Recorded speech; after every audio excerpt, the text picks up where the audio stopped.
Welcome back to Carolina Connection. Today, reporter Will Gross follows two young drivers back to school to pick up some defensive driving techniques. Let's see what they learned. Most teenagers would rather be sleeping on an early Saturday morning, but these parents had something else in mind that would hopefully save their teens' lives. I'm here because my mom made me. She signed me up. I'd rather be somewhere else. My parents just signed me up pretty much. Put on the brakes, be responsible, and keep everyone safe. A non-profit organization founded by champion NHRA driver Doug Herbert. Well, the easiest thing that we discover is when teenagers come to the school, they pretty much think they know everything. 9 out of 10 teenagers get in some sort of an accident.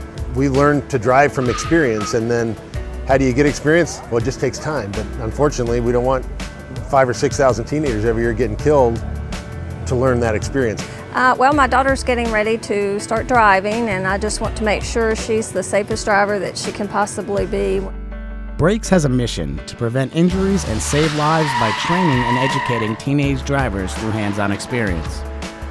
Well, I started B.R.A.K.E.S in 2008 after my two sons were killed in a car accident. I just figured that I had to do something, and if I did nothing, I was be guilty of a crime. On January 26, 2008, Doug Herbert experienced every parent's worst nightmare.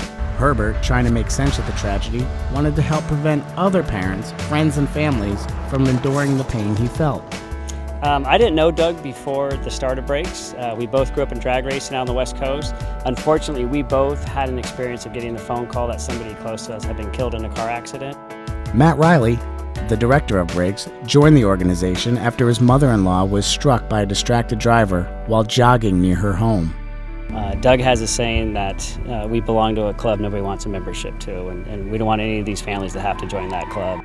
Throughout the day, the students drove around obstacles and experienced many road hazards. One of the biggest challenges these teens face is to keep that cell phone out of their hands while they're driving. Texting and driving, I don't understand how anybody can really do that. I tried, I was running off the course, so I just threw the phone on the floorboard. Learned that I probably won't be able to text when I drive because I wasn't good at it.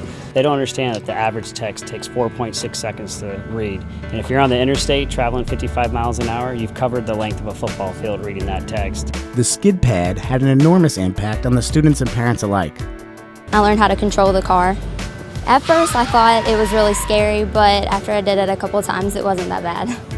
Much of B.R.A.K.E.S success has to be given to the hundreds of instructors across the country that volunteer their time. The instructors are the caliber of people that teach the Secret Service guys about defensive driving. And so once they get there and they start learning some things from these instructors that we have, the biggest thing that we learn is that they finally figure out, I don't know quite as much as I thought I did before I got here. After an intense day of Driving 101, the teens got to relax a bit and are awarded a certificate for their achievements. Many of them surprised at how much they learned when the lessons were over. Well, when I first got here, I wasn't excited, but now that I've done it, I've learned a lot, and it was a lot of fun. I'm going to tell my friends about it. I'm going to tell them that it's fun and it's a learning experience. B.R.A.K.E.S has trained over 5,000 teens in over 20 states, including North and South Carolina. We're just keeping doing the best we can and eventually try and be a nationwide program where we can really be making a huge impact on the lives of a lot of families.